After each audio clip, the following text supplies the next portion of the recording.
I hope to see way more Caribbean literature being formed to celebrate us and celebrate our kids and make them feel so proud of themselves that they don't have to hide the food they eat, how they look, and how they talk. I hope we carry on the or how we talk as well, our accents, and don't feel ashamed to say it. Yolanda T. Marshall is a celebrated Guyanese-born, Bajan-heritage Canadian author and columnist known for her vibrant, inclusive, and culturally rich children's literature. Since beginning her publishing journey in 2008 and securing a multi-book publishing deal in 2019, she's become a widely recognized voice in children's literature, internationally as a traditionally published, agented author of 24 beloved titles. One of her latest books, Brown Girl in the Snow, was named one of the best children's books of 2025 by the Globe and Mail and CBC, and won 2 major American literary awards, the 2026 Pedro and Daniel Intersectionality Book Award, Commended Book, and the 2026 Notable Social Studies Book Award. Some of her other accolades include the 2025 Jonesy's Literary Hero Award in St. Kitts and Nevis, the 2023 My People Award from the Blackhurst Cultural Center, the 2022 Loop Caribbean Author of the Year Award, and recognition among Canada's 100 accomplished Black women. Recently, Yolanda was awarded Guyana's 60th Independence Celebration Education Excellence Award and a City of Toronto Scarborough recognition for her outstanding contributions to literature, cultural representation, storytelling, and mentorship within the Guyanese diaspora and beyond. I hope that we do educate ourselves, we do unite. A one Caribbean, like a real one Caribbean, and one with everything else, so that when other people step foot into our countries, they will feel that and understand that.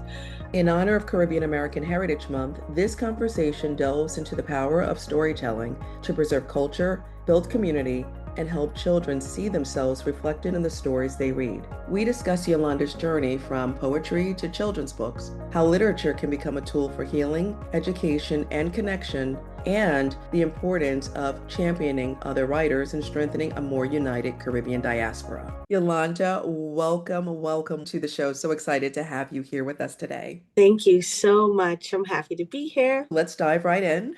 For those who may be meeting you for the first time, who is Yolanda T. Marshall, and what first sparked your love of storytelling and children's literature? Well, Yolanda T. Marshall is a Guyanese-born, Bajan-heritage as well, author who is an immigrant to Canada. Of course, I have family throughout the diaspora in the US and in the UK. So a lot of my childhood include visiting New York in the summertime. I've lived most of my life in Canada by now. And I also have family in the UK as well. I absolutely love art. I grew up, and especially with my dad's side, introduced to music, started playing the guitar at 8 years old, just like my dad did, and his siblings and my grandparents did. I was introduced to literature. My grandparents, especially my grandma and her sisters, and my aunts, they were mostly teachers and lawyers. So I had an abundance of literature. I was introduced to African literature at a young age, but music and literature and being taken to a lot of live performances and shows really crafted who I am today. When it comes to storytelling, it started, we're very young. My dad would read to me, my mom would read to me. As I mentioned, I had exposure to art every day, whether it be in school or in church or at home. I started writing poems at 8 years old. So I was a storyteller since then. Yeah, my dad would play the guitar and I would come up with songs, and he realized I was really good at rhyming. So he said, you should write poems, write down the songs. And I did. I started writing poems at 8 years old. So I was that kid with what we would call back home as your exercise book in school. And I would write my poems at the back there. And that continued all through my life In my last year of University of Toronto, I had accumulated hundreds of poems, of course, and it was inspired by a professor, Lorna Goodison. She is a highly awarded Jamaican writer, and she was a professor in the US and to University of Toronto as well, very prominent professor. And I was blessed to attend her book launch, and I'm looking at a woman just like myself, born in the Caribbean, into Caribbean history and the culture, and she had many books, and she said, we should share our stories. And as much as I was so happy to be there for the good treats and stuff, I learned that lesson, and I went home and I just looked up, how do I tell my stories and share my work, and create my book. And I learned everything about publishing as I could real fast. And within 2, 3 months, I released a poetry book. Now, fast Wow. forward, yes, and that was in 2008. I did a book launch. I sold over 100 books. It was successful, and Mhm. I just wanted to share my poems with my friends. And so, fast forward to 2015, I didn't release any books then, but with my son, I was pregnant with my son, and my ex-husband and I, we were looking for books to represent him, this Canadian child that will be born, in Canada, and with a Caribbean mom and an East African father, a Kenyan father. Where are the characters for him? Mhm. And I had to digest the fact that growing up, I didn't see myself in books. In a Caribbean country, I was born. And here I am, pretty much facing the same thing with my son. He won't see it. Mhm. So I wrote a book called Command's First Carnival. It was a short poem, and I got it illustrated. And it was wonderful because from then I just kept releasing books until 2019. I received a multi-book deal, and because my books just started getting really popular, and Mhm. which was awesome. And I even got a literary agent, and I've been telling stories to kids since my son was born in 2015. Now I read to over 50,000 kids every year. And That's really. that is Yolanda T. Marshall, an author of over 20 books celebrating diversity, inclusion, the love of my Caribbean culture, and how Mhm. it intersects with everyone else, and giving that pure, authentic representation. I tell you, in a nutshell, this is Yolanda T. Marshall. What a story, Yolanda. What a story. And beginning at such a young age Yeah. to where you are now, over 20 books. Yes. You have visited more than 50,000 students Yeah. each year. Yeah. And it all started really with representation. That's what I kept hearing, representation. And now children can see themselves in your books. There's Yeah. so much inclusivity, which is beautiful because that's something that we need right now. I really want to know how you went from poetry book and the evolution and process to get to your multi-book publishing deal. What did that look like for you?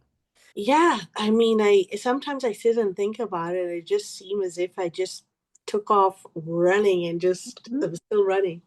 Um, and I might take little pauses to look back and go, "Whoa, that's a Mhm. distance." So, writing poems really help. Being a poet help shape my literature for kids. My first book, Command's First Carnival, is a short poem about a little kid going to the Caribbean, the Canadian Carnival held in Toronto. We refer to it, of course, as Caravana. And I picked that event because as an immigrant to this country, that was the event that made me feel like I belong. I landed in this country 1993 in November when everything is dull and gloom and the trees leaves are falling, and fast forward to the summer, I was taken to this carnival I heard about for a long time, and they were like a million people. and everyone's just having a good time celebrating my culture. And that was the first time I felt in Canada like I belong, you Wow. know, like Hmm. they were, I didn't have to be ashamed to talk about the things I love because people must have heard it in the songs they were listening to. They must have ate it out here. There were so many of us, right? So that's where I felt like I belong. And I do know that a lot of immigrants from the Caribbean, especially when you think of like the CARICOM nations, Barbados, Jamaica, Trinidad, Grenada, St. Lucia, um, Dominica, all these places, like when we migrate, a lot of times we're looking for others like ourselves, and you find we Hmm. gravitate to like a neighborhood, and we love to come and wave our flags. It's just what we do. So you give us this big event, and you're like, come wave your flag, and we all won, and it's great. And I felt like I belong, and I thought to myself, what will make my son feel like, yeah, this is who I am, you Hmm. know, as having a Caribbean mom. And I'm like, that Carnival for sure. For sure. He'll be an adult and he'll be like, that's my people, Hmm. The same way he'll look at Kenyans and be like, yeah, I'm Kenyan, East African too, but also Caribbean.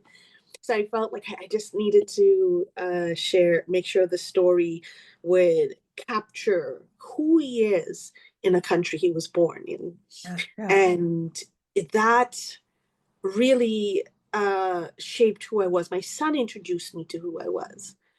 He Oh. took a poet and made me write a poem of a picture book for him. And Mhm. he introduced me to who I was. You asked me before my son was born, oh, you'd be a children's book writer? And I'd have been like, no, why? Right? Right. Because you're not thinking about it. You're not thinking about a child. A lot of times we forget our childhood. We forgot a lot of the things we didn't have, and sometimes the things we took for granted. So he introduced me to who I was, and I just wanted to produce the best literature for him. Now, in doing that and having a passion for that, that love just expanded to any other child, whether they were Caribbean or not, Hmm. because then my books were out and I was just promoting it on social media, and you see all the Caribbean parents go walk and they're excited. And I'm like, yeah, this is nice. And the more people are encouraging you, like, yeah, you're awesome. And I did a piece of black cake for Santa, and it just went wild. Like, Wow. I was like the first month, 3,000 units. I was like, what? 3,000 units. You one Wow. month. I was like, and it was huge in the UK and everywhere. And I was just like, you're not prepared for this because Mhm. you're doing it as you have a purpose for your son. And then you realize, okay, yeah, they're all the parents loving this too. Go on Amazon, on Amazon. And you're just doing that, I'm not really pushing as much because I couldn't. I was working a full-time job. I'm taking care of my son, and but I'm making sure I'm releasing that literature because my son is going to read too, and your kid can read too. And then all of a sudden that book came out, and that's when the reality hit as to like, what this is. Mhm. This is serious at this point. This Yeah. is people saying, I see you and I want this. I love this, and I want more. And I appreciate this. And then you find, yeah, like this is the purpose right there. Just like that. And of course, once you find something that you can do so passionately and you love, and it comes naturally, as natural as it was for me to write that simple poem as a Mhm. book, my first book for my son. It felt great doing it, and I felt that I'm going to continue doing this, and I need to get more serious about this. You have to So be. that is why you found, when a publisher came and go, Yolanda, you got all these books. I want to get all of them. And I had a boss at that time was like, don't self-publish the other one. I did like I was out to my Sukkah birthday party, and he goes, no, you gotta get a publisher. I was working in academic publishing at that time. It's totally different than like trade storybooks. And so I go, no. I know this publisher. They're really looking to get into trade books. Let's see what she says. And I'm like, whatever. At this point, I'm like, it doesn't matter if they don't. I still will release it. Mhm. So, and within like, I don't know, less than an hour, I was like, yeah, I want this, and let's see the other ones that she has. And there it was. And I was like, this is happening. And of course, that book was released in the height of the pandemic. That was when we were like, I think putting like plastic bag from her head to her toe and fighting for toilet papers. Yes, That yes. was 2020 summer, like that was, Mhm. and everybody was locked up. And that Mhm. book still came out because that's all we had. And that joy. And I was like, we really needed that joy. And I got agented too. An agent approached me and I was like, oh, this is really serious. But seeing that book in my hand coming from a publisher and knowing it's a bigger distribution and it's great and it's getting on the platforms that a self-published book wouldn't. Um, I felt really proud. I felt so proud. And my son was so proud because at this point he's older and he's understanding. And Yeah. he's going to school like my mommy wrote this book, and he likes to tell the teachers I'm getting black cake for Christmas. And so he's knowing who he was. And so yeah, that's when you think of that phase of just starting your first book or whatnot, and all of a sudden it becomes like this is it, this is you. And yeah, I got the book deal and I got agented, and I just knew that hey, this comes with extra work and extra dedication, but I love it so much. Let's do it. Yeah. I tell you, amazing. What a fantastic story. I do want to ask, as a mother working a full-time job, right? Yes. How did you do it all? How did that process look for you?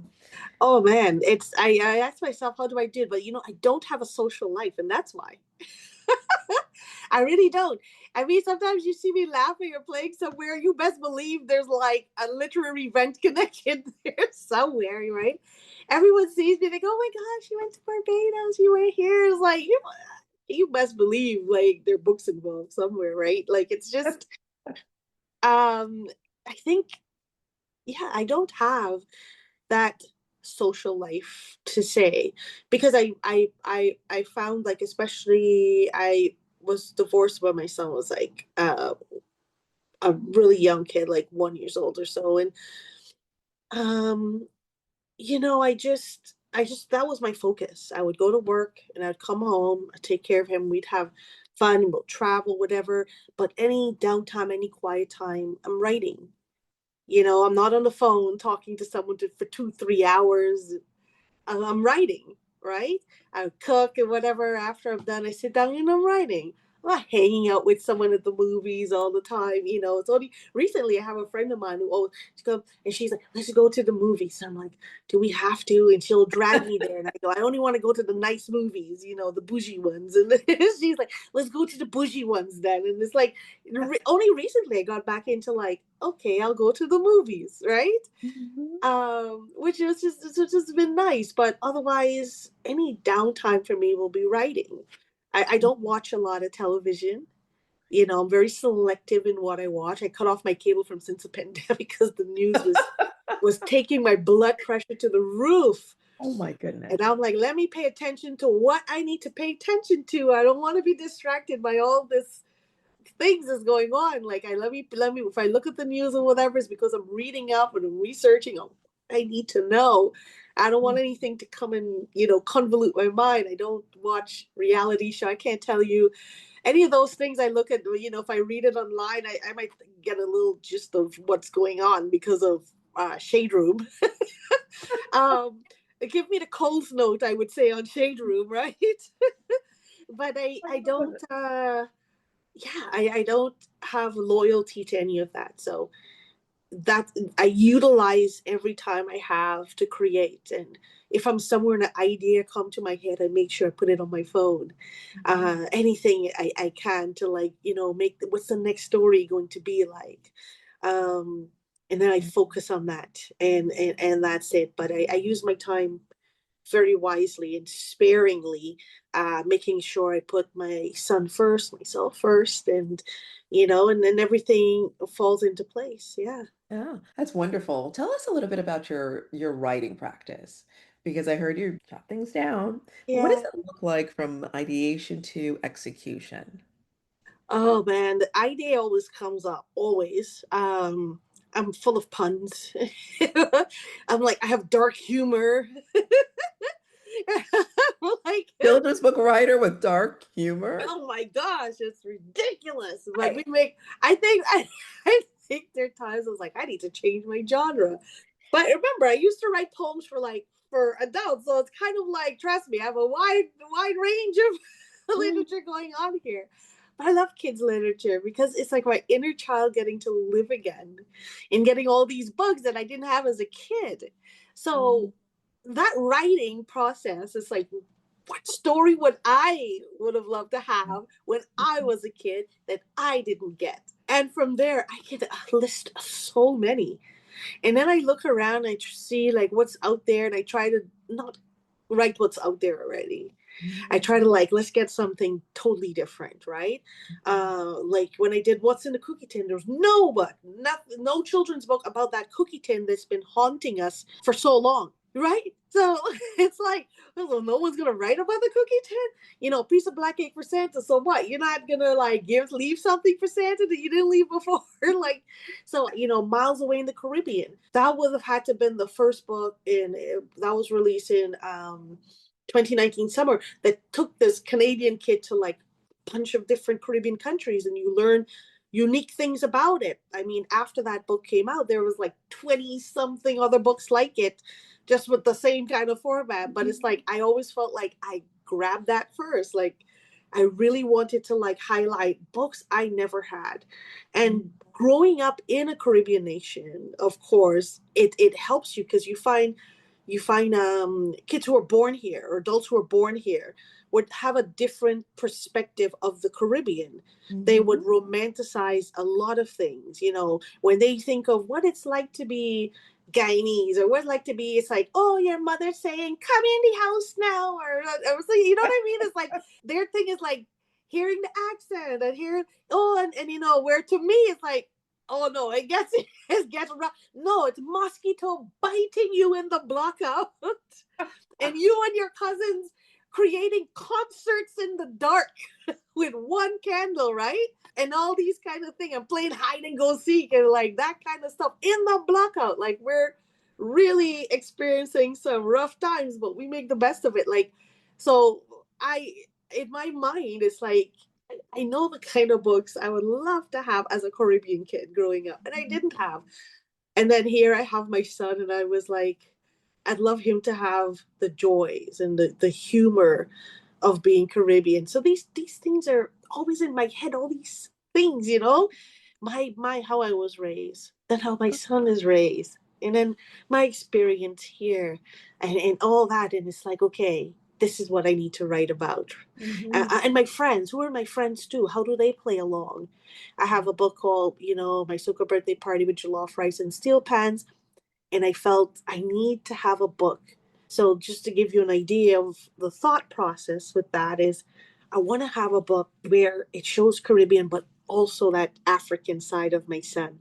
mhm, So I'm like, then that means I need to have characters highlighting Caribbean things, and characters highlighting various African nations too. Let's call it a potluck in a sense. And put mhm, these kids in a room. And what are you going to find? Number one, they have a lot of stuff that are different, but they mhm, also have a lot of things that are very similar. And that was the birth of that story. And I would sit down and I would put a list. What's similar? What's different? mhm, And going out to events with my son so he can try these things. I'd go to like a lot of the Afro Fest, mhm, all these events. We'll go to the Caribbean Fest, and you would see how your child interacts with it. And I would see him calling some foods the Caribbean name, but it's from Ghana. mhm, He saw washe one time and he goes, oh, rice and peas cool, let's cook up rice. And I'm like, the lady goes, that's washi. Like, it's like, so these experiences, and I would make note of it. Like, this is the stuff we should write about. Mhm. And then I would sit and I would, just piece by piece, just write along the story just to go with it. And it falls right into place because I really like to have an experience behind it. I love to write stories where kids can literally go out and realize this is the social reality. When I write about Carnival, it's an educational message because I want you to read it. And when you go out on the street, it's real. It's real, you're going to hear the term bacchanal. It's real, you're going to have to understand what emancipation means. Mhm. It's real, you're going to know what costumes are. It's Mhm. real that you're going to listen to soca. You got to know what did soca come from? Well, how was soca made? So I want them to have an educational learning about it and fun too. So when I write in that sense. Mhm. I make a lot of notes. I think about it 600 ways, but at the end of the day, it has to be so real that even when most of all, when a parent reads it, they feel like this is true. Ah, The way the mhm. parent reads it, this is true. Like that's it. Yeah, yeah. Because it's the parents are paying for this stuff, right? Right, right. So it's And it, kind of like, could you imagine a parent open it up and they just start smiling and becoming a kid again? At that point, they don't care if the kid don't like that book. They're getting that book. that's right. So it's I, like, it's making sure that you connect with your readers. So a lot of thought process, notes, and um, how the story should progress and what it should be when it's done. And how the readers will perceive it is taken into consideration. So people might think writing a storybook is so easy because it's short, but it's not. You have to put so much information and emotions and empathy into this story that can only have sometimes 500 words. wow. Yes. And poetry prepared you for Big that. time. Because Yeah. poetry always taught us to be friends with your dictionary. Your dictionary is your best friend. Mhm. Knowing words and what is your best friends, right? Mhm. So wordplay and how you can do so. Yes, it really does prepare you for that. It makes it a nice natural flow when it comes to storytelling. Yeah. If someone wants to begin writing Mhm. children's stories, what would you recommend as a first step? First step is to make sure that you're passionate about it. When we write for children, it's if you wake up and go, I want to make all this money on writing on for children, it's good luck. Kids can feel that. They Mhm. really can. Um, when I say be passionate about it, because you're going to have to tell these stories. If I write a novel, a romance novel, I don't have to walk into a mall and start going, and on the dark nights of the eve of the whatever, and kissed her neck, and grab her arms. I don't have to do that. Right. The reader buys the book and go home in their quiet place and read that. But as a children's writer, you might find yourself having to show up for kids because sometimes they want to see you. Yeah. Storytelling in school, storytelling in libraries, storytelling for your own kids. They want to hear you read that story. So make sure you're passionate about it. Make sure that you ignite that child within you, you know? Your inner child has to be alive. Your inner child has to be hungry for joy. Your inner child has to like just tickle your fancy in a way to say, this is what you write about, and just, you know, be relaxed and really embrace it. So you have to really make sure this is something you're serious about. You're going to enjoy it. You write it from a child's lens, in a sense, right? Mhm. You make sure you surround yourself with kids and get their advice because sometimes you might be writing something and you're not around kids, so you don't know. And then you go read it and the kids just looking at you like, well, this one sucks, because kids will be honest with you. So Yeah. make sure you get a kid's perspective on it, but make sure it's coming from a nice, warm, fun place. I find the best children's writers I've read from just have like they're so humorous, they're so fun, even if they're quiet. Um, and they're really passionate about their stories, Mhm. which is a beautiful thing to see. But make sure you're serious about it and don't think it's easy, because it's not. As I mentioned, you need to tell big stories. You need to send a message without being a dictator, in a sense, in these stories, and you need to say it in just a few words. So it has to be something that you really believe in and you embrace. And once again, it's your inner child, the voice of your inner child that's speaking. So yeah, yeah. Mhm. Thank you for that. You have written so many beloved books, from Brown Girl in the Snow and My Soca Birthday Party to Marching North and A Piece of Black Cake for Santa. Is there one book that holds a particular special place in your heart? Oh man, I think every time a book is new, it holds a Mhm. special place. And I did like Sweet Sorrel Strand about young entrepreneurs talking about sorrel and the history of it. It came from West Africa. Into the Caribbean region and in South America and such. And, these kids created a sorrel stand. That one came out in 2018. And in 2018, that was my best book. I love that book. You can tell me nothing else. Christmas time, it pops up again because sorrel drink. We drink sorrel. Mhm. So that book was the rights were purchased by Chalkboard, and they were like, we're going to re-release it. So they're finally doing it this August. This So this, August. yeah. Wow. So this book that has been, it's sitting in self-publish, but it's Mhm. still been coming up. I share it or whatever, but I feel like, it gets a little back burner a bit. And then all of a sudden it's coming out in August. So now it's like, we're going to have a sorrel stand. We're back to sweet sorrel. It's like, that is it. So you asked me right now, what is this like?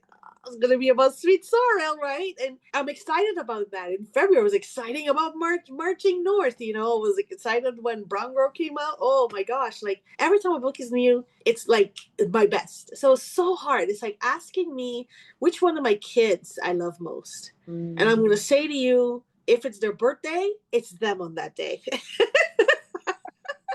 But realistically, it's all of them, and then they each got their special moments. But it's so hard.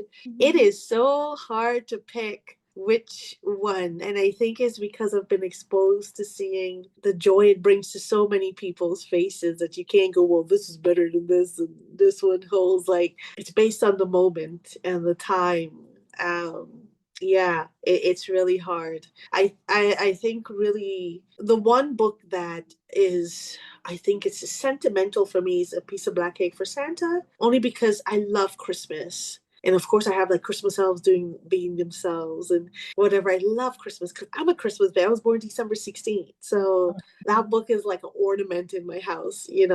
Anything Christmassy is a must. And it was such a massive game changer and really trying to teach kids to like just you can leave whatever you want for Santa, whatever background you're from and whatnot. You don't have to abide by this rule of milk and cookies, because realistically we're all not having milk and cookies. So well, what's that meal you think no one else has? Put that out. So I that book really is like the showed like the rebellious side of Mhm. me, and also that of my son, because he's all about that. But Oh, yeah. yeah, he's all about that. And I love Marching North was the a really big game changer in terms of touching a history book and zooming into Black veterans into the West Indies and highlighting our Caribbean soldiers who fought for Canada.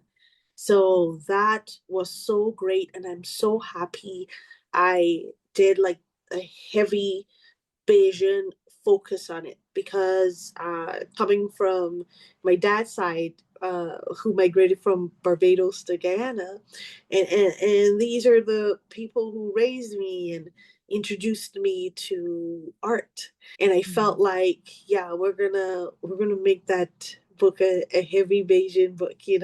And then Brown Girl in the Snow, of course, is just, it's my story where I immigrated here, and the first thing I saw was dead trees. How are these trees dead? I come from climbing mango tree in my backyard to a bunch of dead trees. I'm like, how do these people eat? Where does stuff grow? And then taking that schoolyard song and changing it to a. So those books I would say have closeness because it becomes way more personal in a sense. My dad, he was reading Marching North, and he kept talking about, your grandfather, oh, your grandma, and this pride and this, he was so proud about that. And I didn't realize he would be so, he's proud of everything else, but because this book is so heavily Bayesian, he just felt like it was for him in a sense. And he's, this little child in him came out again. And I wasn't expecting that. So I was like, okay, this is sweet. This was sweet. So yeah, I it's hard to pick, man. It's so hard. They're all my babies. Oh, I can understand. You've become such a champion for marginalized voices through your writing and your work with Caribbean Camera's Lit Corner. Why Yeah. is it important for you or to you to create space for other authors and storytellers? Because I know what it's like to be excluded from a lot of platforms. And even to this day, you'd be surprised. Like there are like racialized platforms that will see your book and feel like, oh, it's Caribbean, who cares? You know what I mean? Or maybe they don't understand the depth of it. So they'll, go with something else that's just easy on their palate or whatever it is.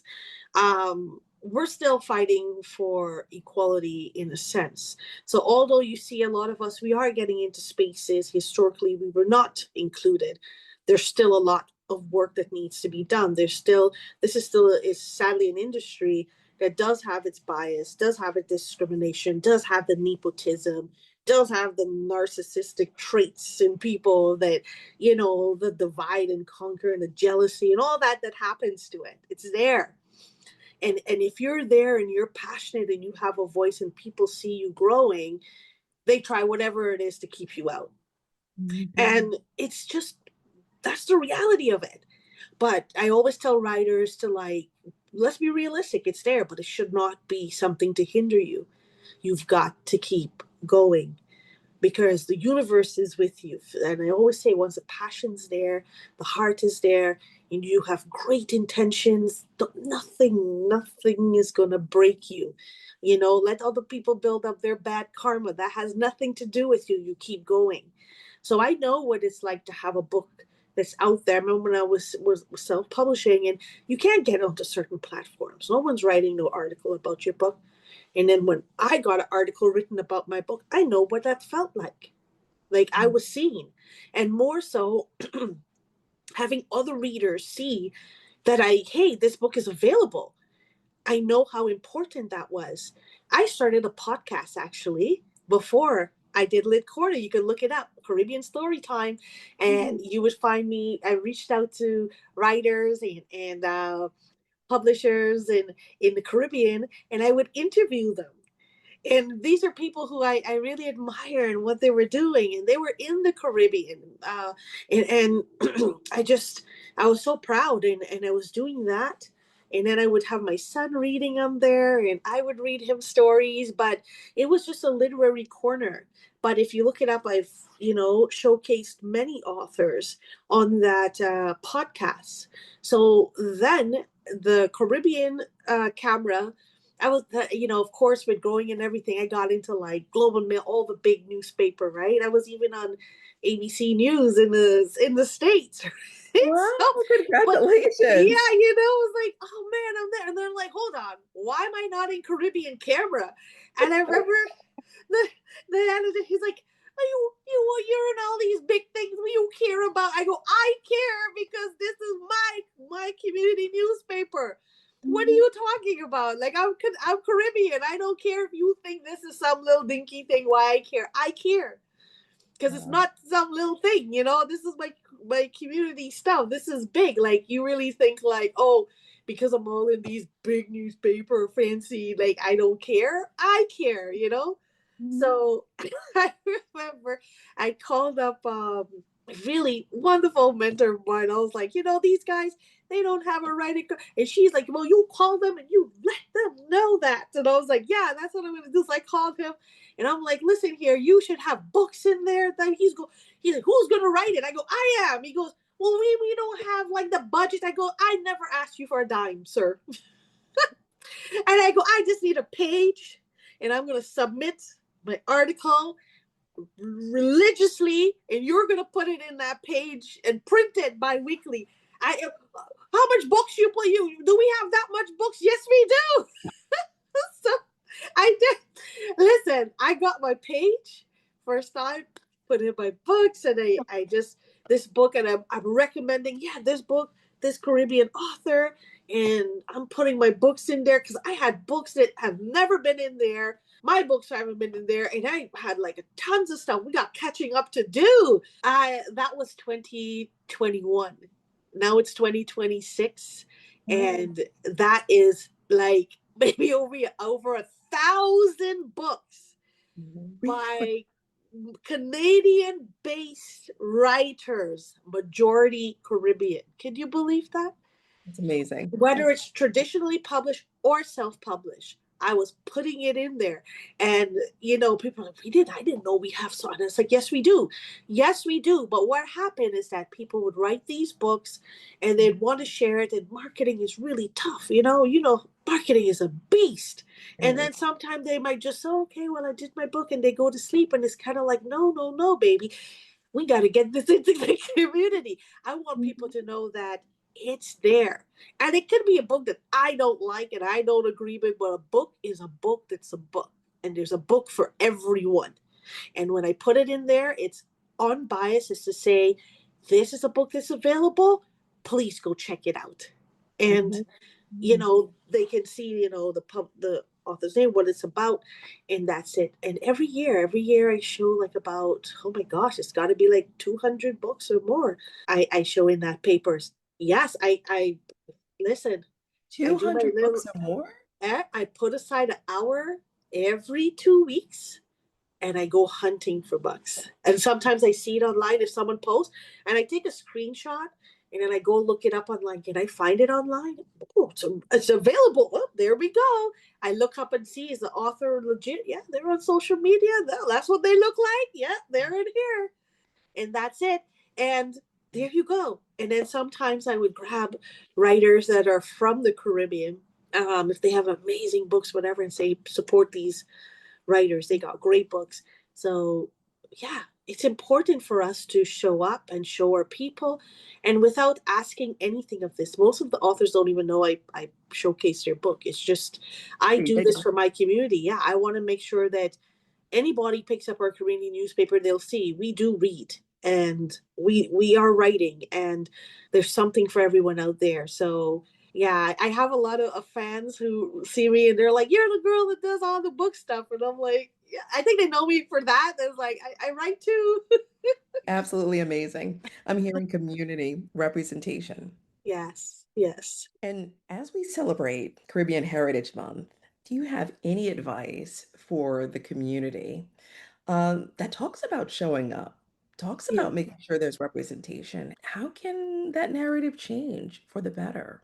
Yeah, I feel that when it comes to literature and learning about the Caribbean, we have a way to go. And I mean, I say this, and I don't say this to be negative. I say this in truth, is that there are many Caribbean people who weren't well educated, and they migrated to the Western world and beyond, and they sadly passed down a lot of ignorance, division at times to their own kids, like, oh, this country is this and that, and this colonialized view of each other, in terms like, you'd find, for example, you'd have, someone put a Guyanese flag, you'd always have someone come up and go, Guyana isn't Caribbean. It was like, do you know how dunce you have to be to say that? It's like, they sadly, they're not educated enough to realize that when we say Caribbean, we don't refer to this island in the sea.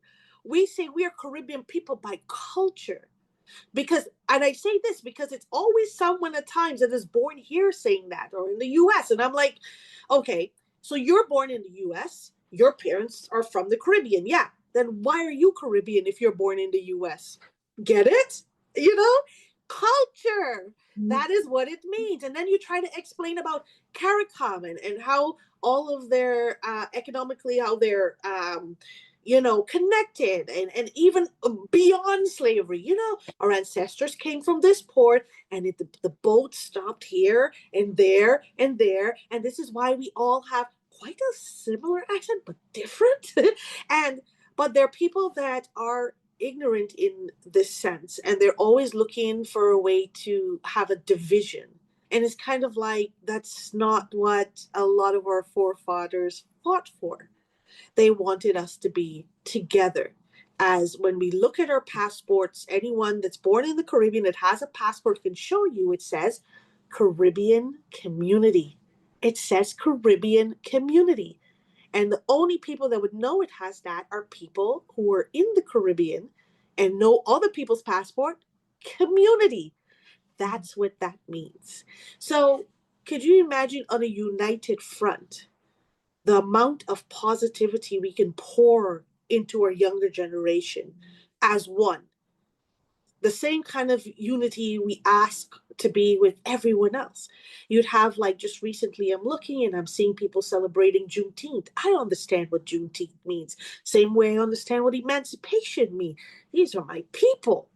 I am black. They're black. And then I have, like, some people going, oh, you guys are not black. Well, but it's like, no, we're black. We're black. You know what I mean? Like, our history is very much the same. We've been up. They've been buying us from here and putting us there. We're all together. So I really do hope that the younger generation, whoever can now, can educate themselves on our history, on our Caribbean history. So that way we can learn as to why we identify as Caribbean and what community means. And when you look at about 15 passports, 15 nations with their passports as Caribbean community, why does it say that? Realize that we can't romanticize everything that we see. A lot of people feel like, oh, Caribbean sun, beaches, da da da da da. You've got to realize we got brothers and sisters in Caribbean nations who do need our help, who do need us to stand up for things that are lacking. A lot of women in poverty, a lot of men in poverty that, every time hurricane hits, it hits them even harder. And we've got to show up for them. This is the position we need to put ourselves in. I really hope to see a lot of that. And I hope to see way more Caribbean literature being formed to celebrate us and celebrate our kids and make them feel so proud of themselves that they don't have to hide the food they eat, how they look, and how they talk. I hope we carry on the or how we talk as well, our accents, and don't feel ashamed to say it. When I go back home and my accent come out and stuff, and people be like, "Oh, how come you still have that?" Well, why shouldn't I? Why should I be ashamed for that? No, at all, not at all. That is who we are. Colonialism would have loved to teach you to, like, drop that talk and whatever. No, we're not.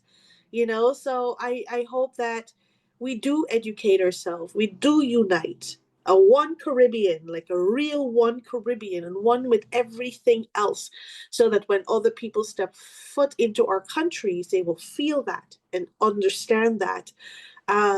You might see us having our own banter. Well, oh, my black cake tastes better than your black cake. But let me tell you, in every single nation, there's somebody messing up that black cake. So don't, don't,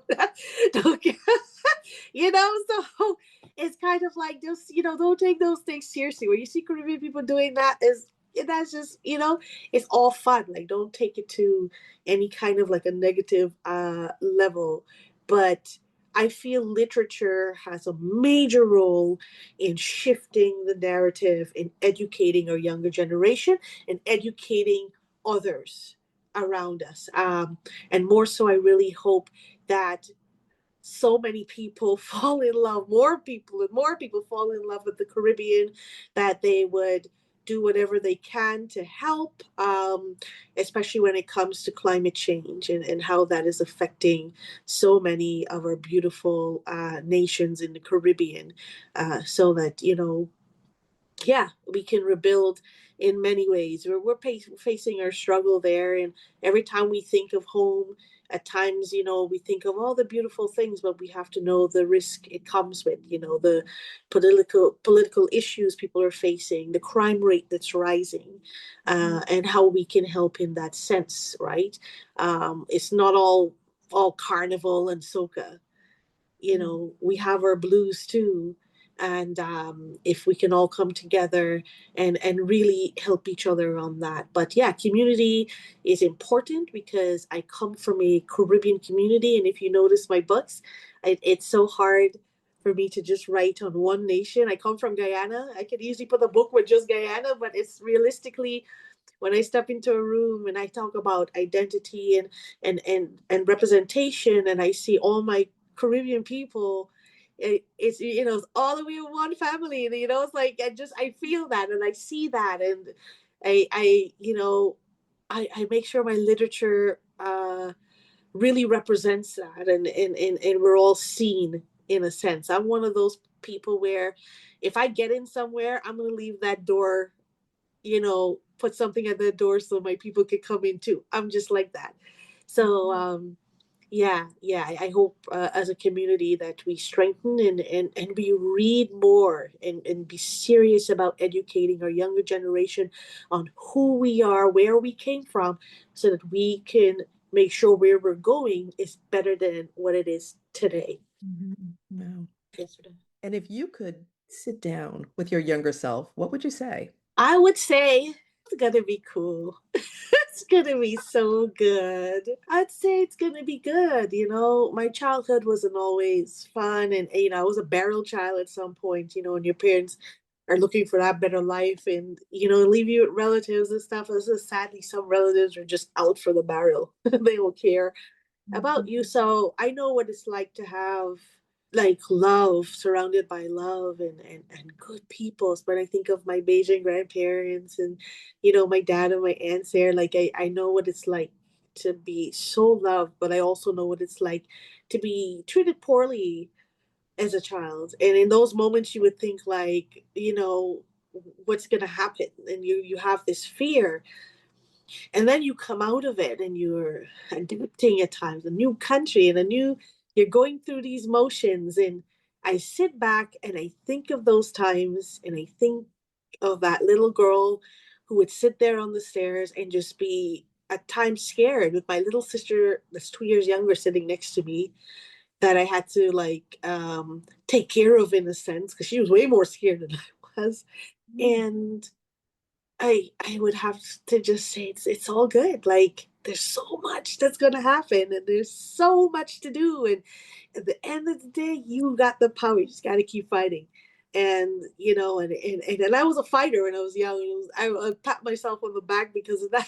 I'm like, yeah, you did good. You did real good because fought my way out a lot of things. And yeah, and now, and even now, it's just I would say to myself, it's all good. Like we'll figure it out, and that's it. And you're going to be celebrated. You're going to celebrate others, and nothing's going to be taken for granted. That's one thing my grandmother always tells me: never take nothing good for granted. So yeah.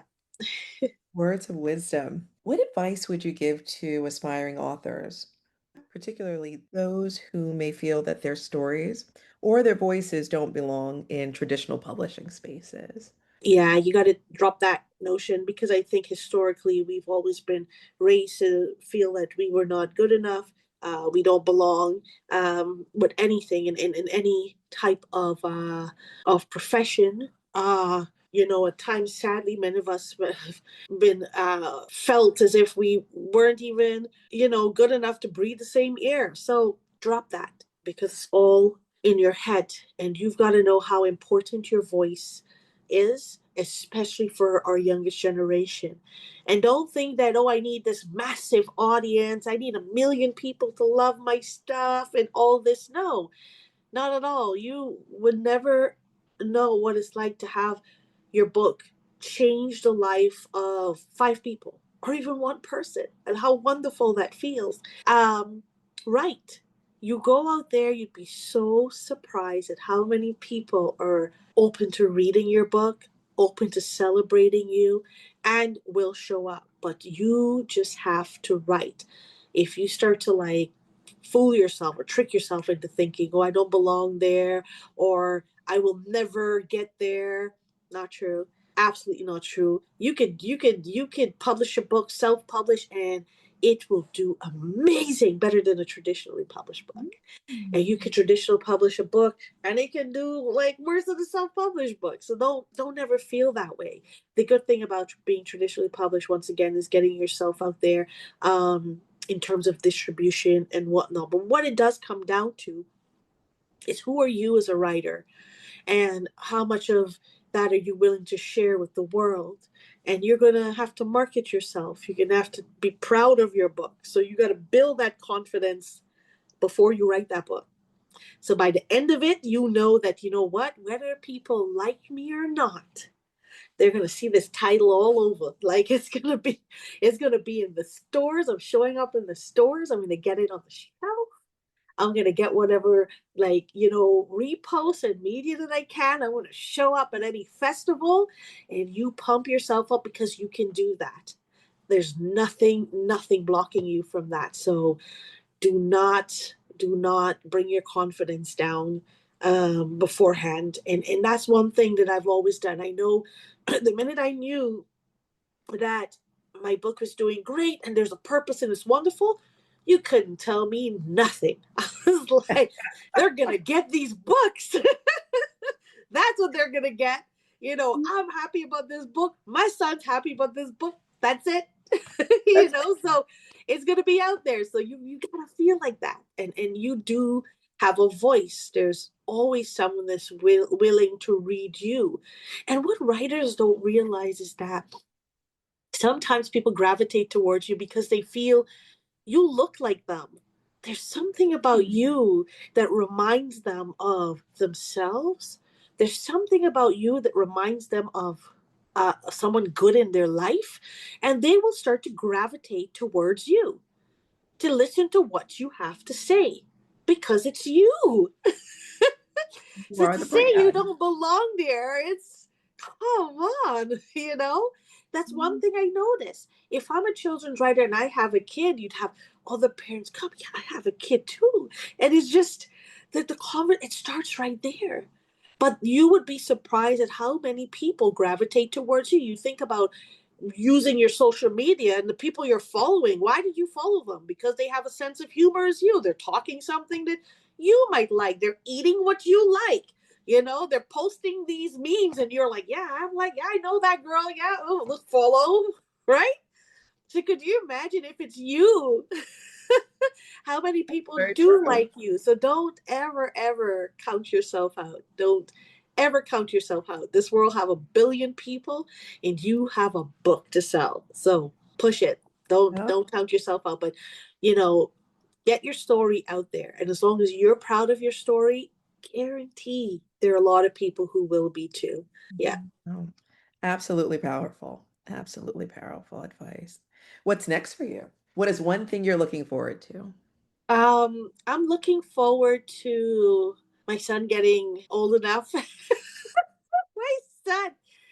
I was Oh, just to why? be so. I think Why? it's like as I age, I'm just like, oh my gosh, this kid, when's he gonna, when he's an adult and getting him to an adult. I'm in that phase, where it's like that is my big focus, and while I'm doing my thing too, and but at the same time, it's just about Miles and who he's gonna be when he grew up, and what he's gonna be, and all these things. So my son is like such a huge focus for me.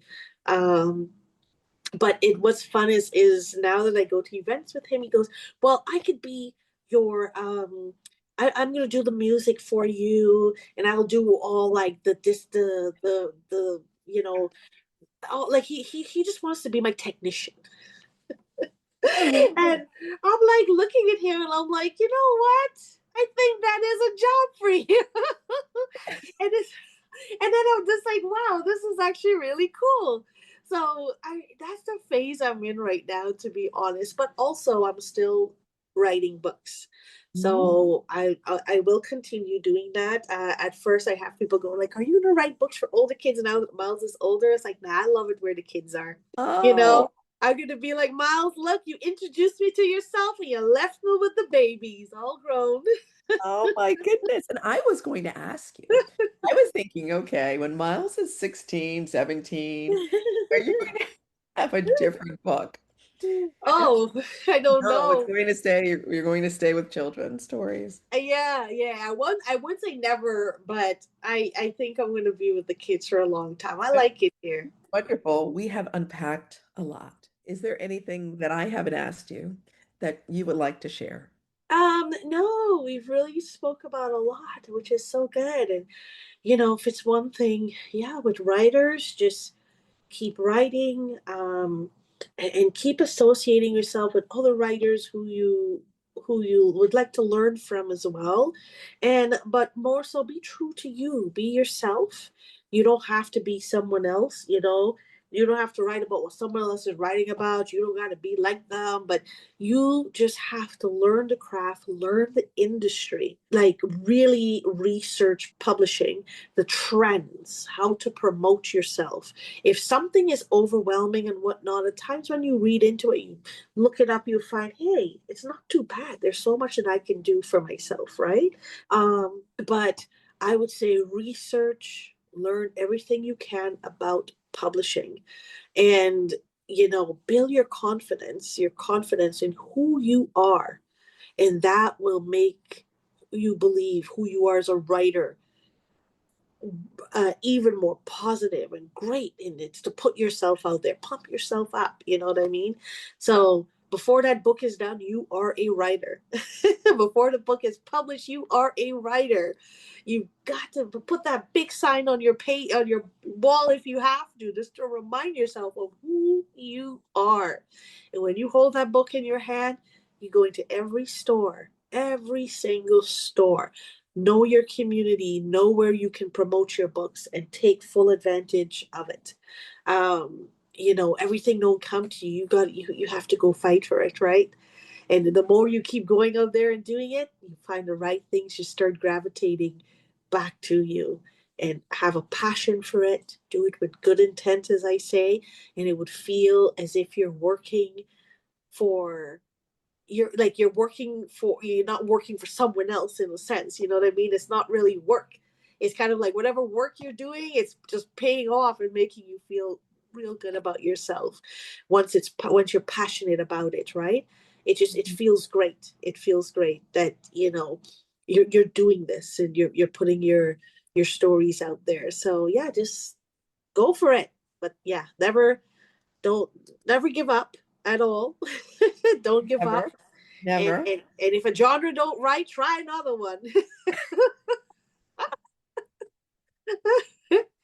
It's great That should advice. be a t-shirt or a cup. If this genre doesn't work for me, I'll try another one. Try another one. Yeah. Such wonderful advice. Well, I just have to say thank you so much for sharing your Jane. story, your journey, just your wisdom with us. And I hope you'll join us again. Yes, for sure. Thank you so much for having me. This is wonderful. Thank you for tuning in to today's episode. I hope you left feeling inspired and energized to follow your own path with purpose and creativity. Don't forget to subscribe, leave a review, and until next time, keep creating, keep dreaming, and keep living your purpose.